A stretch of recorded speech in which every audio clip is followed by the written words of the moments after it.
scapular range of motion. So we're just doing two. So it's going to be scapular abduction and scapular upward rotation.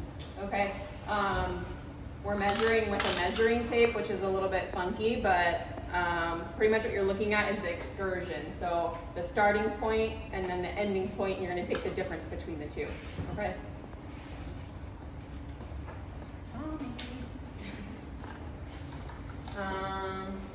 You guys remember your scapular landmarks? Yeah? So we're going to be looking at the root of the spine of the scapula and the inferior angle. Those are the two things that we're using for these. We're going to start. What you're going to do is you're going to find sorry, my hands are cold. The spine of the scapula. So that's right here. You're going to come all the way till you get to the root of the spine. So that's going to be kind of at the medial border here. And then what we're measuring is from that to the spinous process. So this little guy here, okay? So make sure you're palpating. So here, can you guys see that? Right here. And I'm going to use centimeters.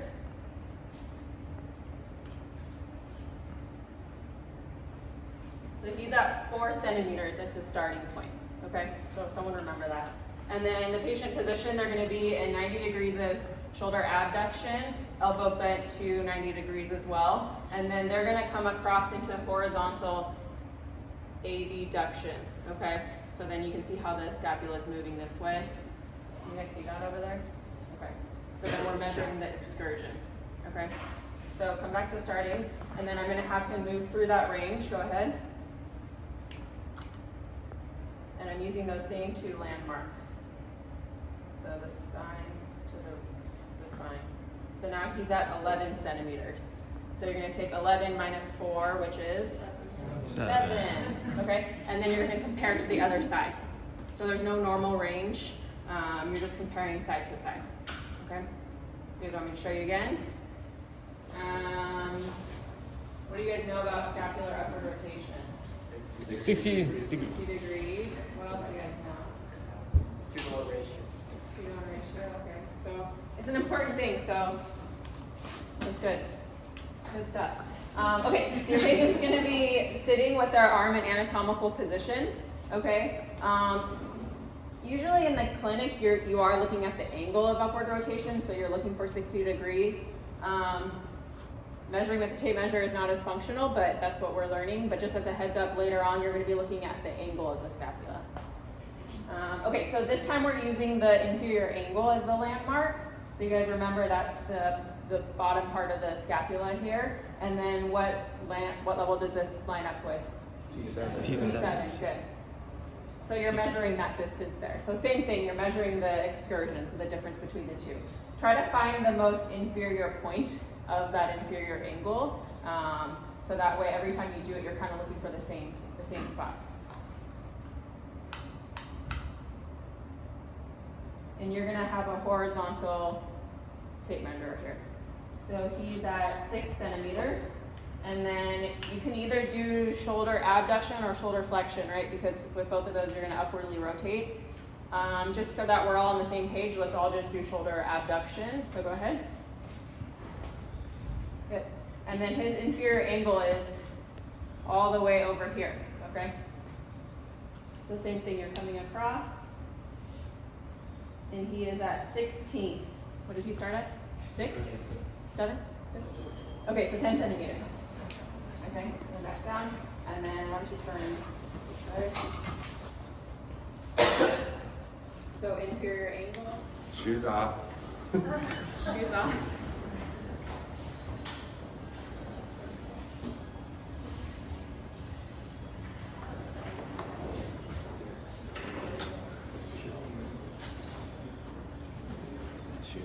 Maybe, can we use more towels for them?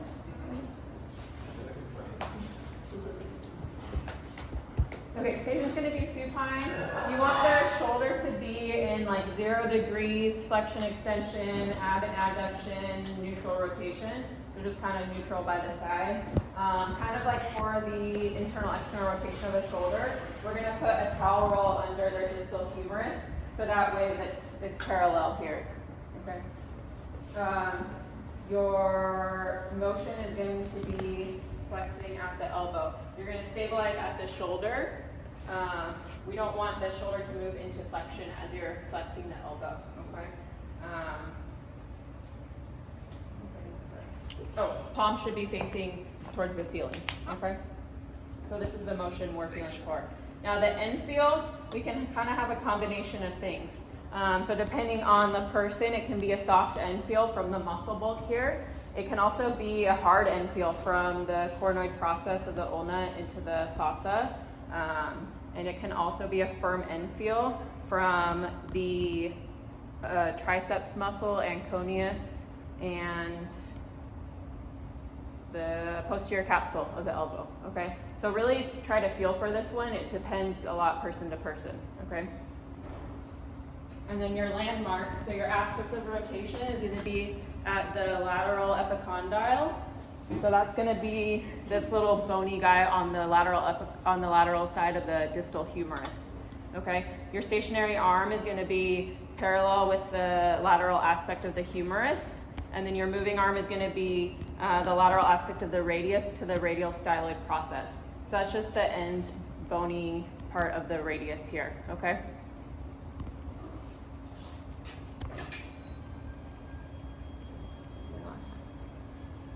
And the normal range of motion is 140 to 145.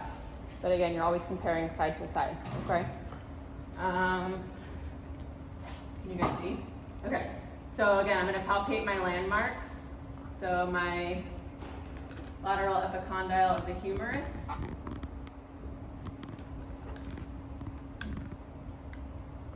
And then midline of the humerus. You can use the acromion process as a landmark there.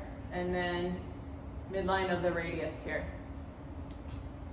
Okay, so he starts in a little bit of hyperextension, but I'm going to make sure he can start at 0 degrees. Okay, and then again, take him through the range.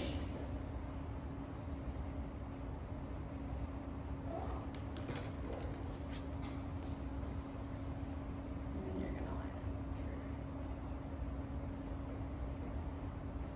here. So he gets to 160 degrees. Okay. Because he has really macho arms. You guys want me to show you again on a different angle, or are you okay? Okay. Okay. And then the next one's going to be same patient position. We're just measuring how much extension he gets. So again, you're going to stabilize at the humerus, and then kind of press down this way into extension. Okay. Normal range of motion is 0 degrees, but a lot of you are going to be getting.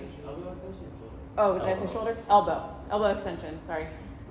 Normal range is going to be 0, but a lot of you are going to get some hyperextension. So just beware for that. And then again, this one normal end feel can be either hard from the bony block, or it can be firm from the tension in the posterior or the anterior capsule and some of the muscles here in the front.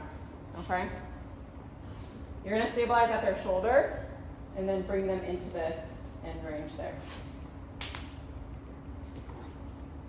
And make sure you can kind of come off of the table if you need to, okay?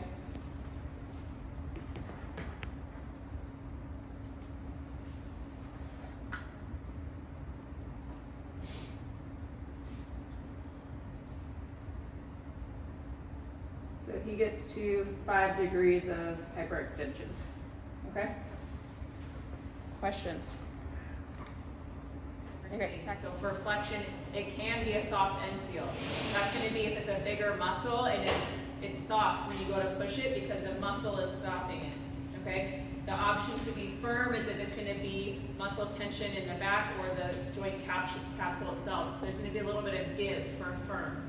Okay? It can be hard if it's a hard end feel. It's the bone hitting the bone. It's not going to go anymore. So you guys actually have to feel to know what it is. So a lot of you are like, I don't know what this is. That's your job to feel it, okay?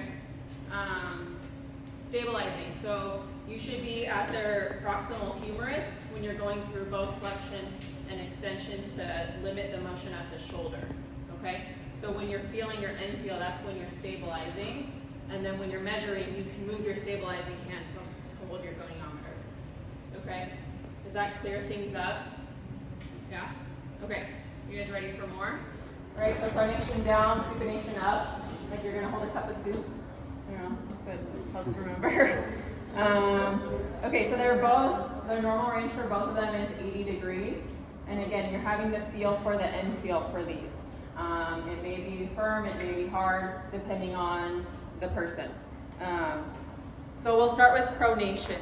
So you're gonna be facing towards the patient, they're gonna be sitting, arms gonna be at their side. Again, it should be 0 degrees, flexion, extension, ab and adduction, neutral rotation. And then they're gonna start in a neutral position here. So their thumb face up towards the ceiling. Okay, so when we're doing pronation, we're going this way. Supination, we're going this way. So we'll start with pronation.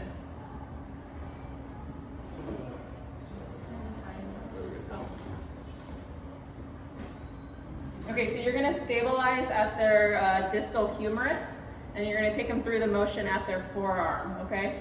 For pronation, you'll be kind of stabilizing with your arm here and taking them into pronation with the hand. You're turning it towards the hand. The way that you're going is the hand you're gonna hold it with. Does that make sense? Because for pronation, we're gonna switch. For supination, we're gonna switch. So you're turning them this way here, okay? Does that make sense? So you're stabilizing here. You'll notice if I kept going, he's going to kind of come into this funky motion. That's what we're limiting here at the humerus, okay?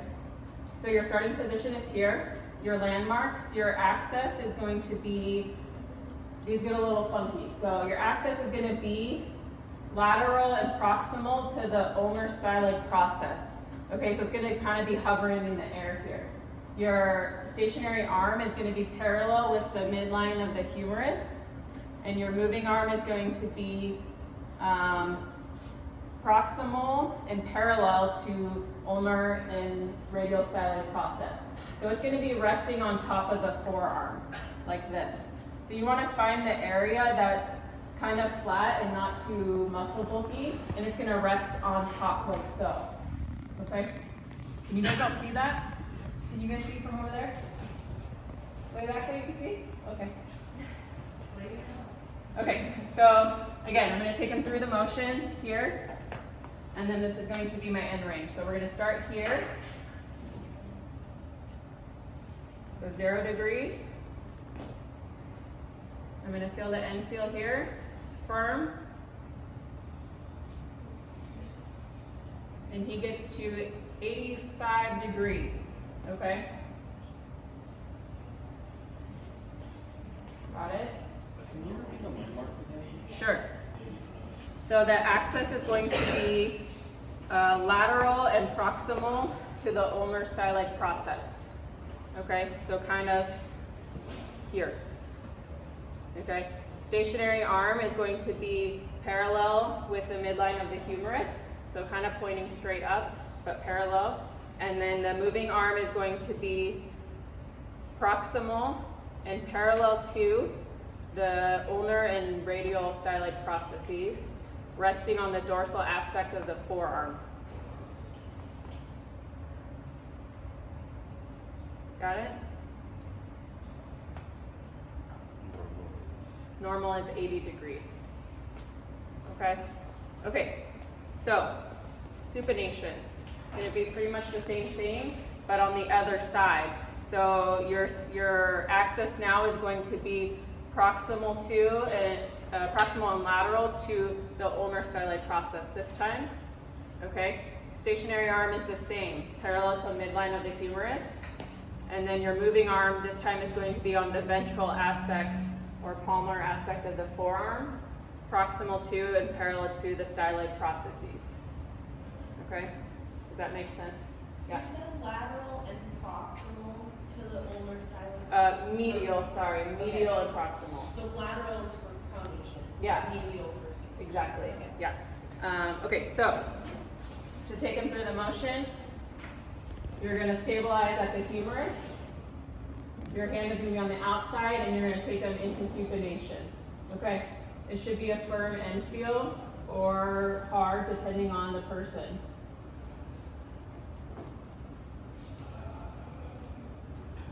And so he gets to 90 degrees for supination. Normal is 80 degrees. Okay? You guys got those?